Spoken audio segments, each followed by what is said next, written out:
बिस्मिल्लाहिर्रहमानिर्रहीम।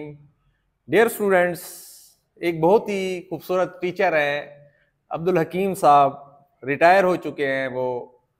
तो उन्होंने अपनी यादाश्त को बयान किया है, अपने पिछले वक्त को बयान किया है, फिर इस दौर के साथ इसको कंपैरिजन किया है और बताया है कि पहले क्या था, आज क्या है और आज की नौजवान नस्ल कहाँ जा रही है। तो आपके सामने पढ़ना जो है ना, ये बहुत ही ज़रूरी था।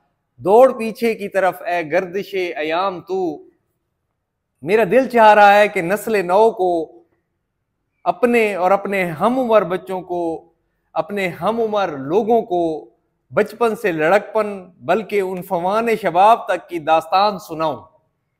जो लोग हैं उनको अपनी बचपन की दास्तान सुनाऊं, अपनी बात सुनाऊं कि शायद नई पोद इसे अलिफ लैलवी दास्तान या मन घड़त अफसाना समझे, लेकिन ये आप बीती एक मुसलमा हकीकत है कि मैं अपने देहाती जिंदगी का मुकम्मल इहाता नहीं कर सकूंगा।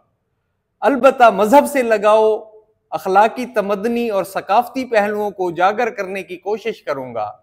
मैंने जब शऊर की आंख खोली तो वाले साहब बड़ी शफकत से उंगली पकड़कर नमाज फजर के लिए मस्जिद ले जाया करते थे। आपको कितनों को ले जाते हैं, आपको कैसे पढ़ाते हैं, आपको क्या ख्याल करते हैं वालिदैन, बाप क्या करता है। वहां हम उम्र लड़के नमाज के बाद कायदा यसरनल कुरान और कुरान मजीद पढ़ा करते थे। फिर साथ वाले गांव के प्राइमरी स्कूल में मेरा दाखिला हो गया। मुशफिक, शफकत करने वाले शफीक और मेहरबान असातिज़ा कराम तुलबा को सरकंडे के काने से खुद कलम बना कर देते थे और हर उस्ताद मोहतरम की जेब में इस मकसद के लिए एक चाकू होता था। क्या आप लोग इस बात को जानते हैं? अच्छा, उस्ताद बच्चे के साथ टाट पर बैठकर हाथ पकड़कर लिखना सिखाते थे, हाथ पकड़ते थे बच्चों से। प्यार का ये आलम होता था एक उस्ताद का।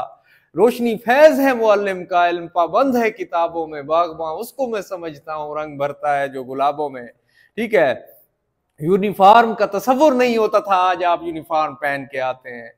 ठीक है, अयूबी दौर में पहली बार मलेशिया की वर्दी की पाबंदी लगी। स्कूल में लकड़ी की तख्ती पर लिखाई सिखाई जाती थी, स्लेट पर रियाजी के सवाल लिखते थे, कच्ची पेंसिल और स्लेटी का इस्तेमाल था।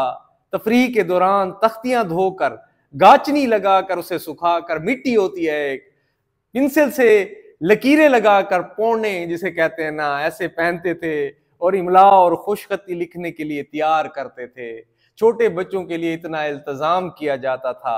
अक्सर तुलबा के पास पेंसिल का टुकड़ा और स्याही की दवात नहीं होती थी। वो अपने हम जमात से उधार लेकर और उनसे जो है ना डूबे से लिया करते थे लकीरें। वो जो है अपने हम जमात से उधार लिया करते थे। अच्छा, जरा तसव्वुर करें कि तुलबा का कमीज और तहबंद जगह जगह से फटने की वजह से सिलाई किया हुआ था, कपड़े सिलाई कर किए हुए पहने हुए होते थे उन्होंने।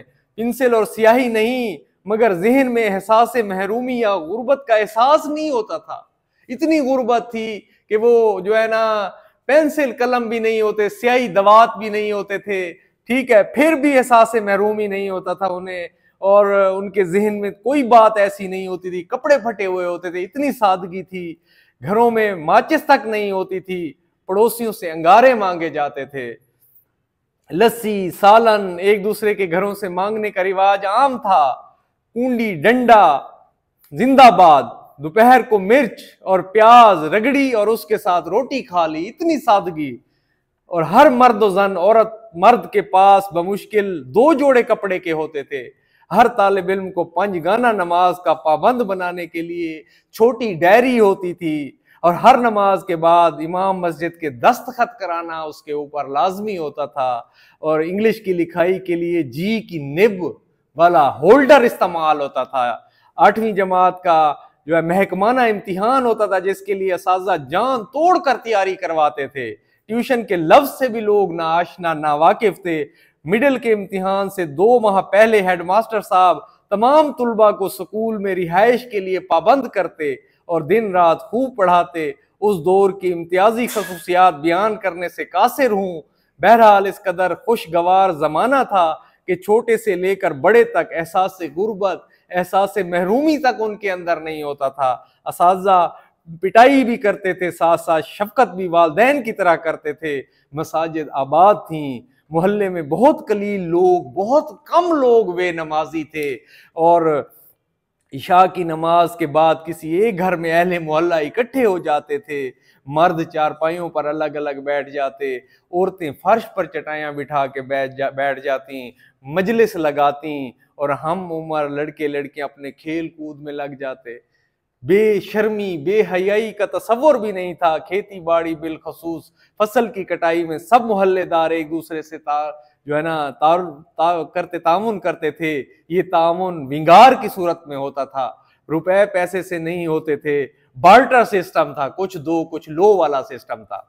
बहम बुग़्ज़ हसद नफरत कदूरत का नामो निशान नहीं होता था। शर्मो हया का ये आलम था कि घर में वालिद भाइयों की मौजूदगी में बहनें भाभियां सर से दुपट्टा तक नहीं उतारती थीं और उतारने का सोच भी नहीं सकती थीं। घर में एक ही दस्तरखान होता था। कभी खाना पकाने, बर्तन धोने या कपड़े धोने पर देवरानी जेठानी या नंदों की लड़ाई नहीं देखी थी। शाम के वक्त खेलते कूदते मामू चचा ताया जिसके घर खाने का वक्त हो जाता, तमाम बच्चों को हुक्म होता कि मुंह हाथ धोकर आओ, पहले खाना खाओ फिर खेलना। अल्लाह ताला की तरफ से ऐसी बरकत होती थी कि खाना बच जाता था। गांव के चौपाल में बरगद या पीपल का दरख्त होता था, तो उसके नीचे गांव के बड़े बड़े लोग मजलिस लगा लेते थे। ये गांव की एक छोटी सी पार्लियामेंट और अदालत होती थी। थाने या अदालतों में जाने का तसव्वुर ही नहीं होता था, मामले वहीं हल होते थे। तमाम फैसले चौपाल में होते थे। बड़े छोटे का एहतराम था। शादी के मौके पर तमाम गांव वाले चारपाइयां बिस्तर और बर्तन आयतन उधार दे देते थे। ठीक है। और रस्म का बुनियादी जो नींद्र होती है, नींद्र जिसको कहते हैं, जो मतलब कि शादी के मौके पर दी जाती है, वो पैसे मकसद शादी वाले की मदद करना होता था। वो मुआशरा टेंशन फ्री और डिप्रेशन फ्री था। Sugar, blood pressure, cholesterol, heart problem हमने कभी सुने ही नहीं थे। बहमी प्यार मोहब्बत, हमदर्दी, खैर खाई ने ऐसा माहौल पैदा किया हुआ था। हर कोई दुख सुख में शरीक होता, किसी का मेहमान आता, पूरा गांव जो है उसकी सेवा करता, खिदमत करता। दूध बेचने का तसव्वुर भी नहीं था। ये फिक्रा ज़माने ज़द-ए-आम इसीलिए था कि कभी दूध ते पुत्र भी किसी ने बेचे है। असरे हाजिर में मादी तरक्की की दौड़ में अब आए, देखें आपने, पहले दौर कितना सादा था, सिंपल था। अब के दौर में जो है ना हम अपने मजहब से दूर हो गए हैं। मोबाइल फोन ने मशरिक और मगरिब के फासले कम कर दिए, लेकिन दिलों की कुर्बतें खत्म हो गई और रिश्तेदारों का मेल जोल खत्म हो गया। इंसानों के जम्मे गफीर में तन्हा हो गया हूँ आज, वो टीचर कह रहे हैं अब्दुल हकीम साहब, क्योंकि किसी के पास मेरे लिए वक्त नहीं। दुनिया की हर आसाइश मेरे पास है, लेकिन मेरा कोलेस्ट्रोल बढ़ गया है, ब्लड प्रेशर हाई रहने लगा है, मैदा हर वक्त खराब रहता है, टेंशन और डिप्रेशन की वजह से नींद नहीं आती, दिल की शरियानें बंद होने लगी हैं। लोगों मेरा सब कुछ ले लो, मुझे घर के उस आंगन में ले चलो जहाँ खानदान के लोग मोहब्बत से बैठे एक दूसरे के दुख दर्द बांट रहे हैं, जहाँ सारे रिश्तेदार सहन में बैठे कहके लगा रहे हैं। लोगों मुझे वहां ले चलो जहाँ गांव का हर छोटा बड़ा मेरी खैरियत दरियाफ्त करने आए। लोगों मुझे तालीम हासिल करने का ज़माना लौटा दो, जब किताबें कम और इल्म व अमल ज़्यादा होता था। मैं नई नस्ल को कैसे बताऊं कि एक वक्त ऐसा भी था।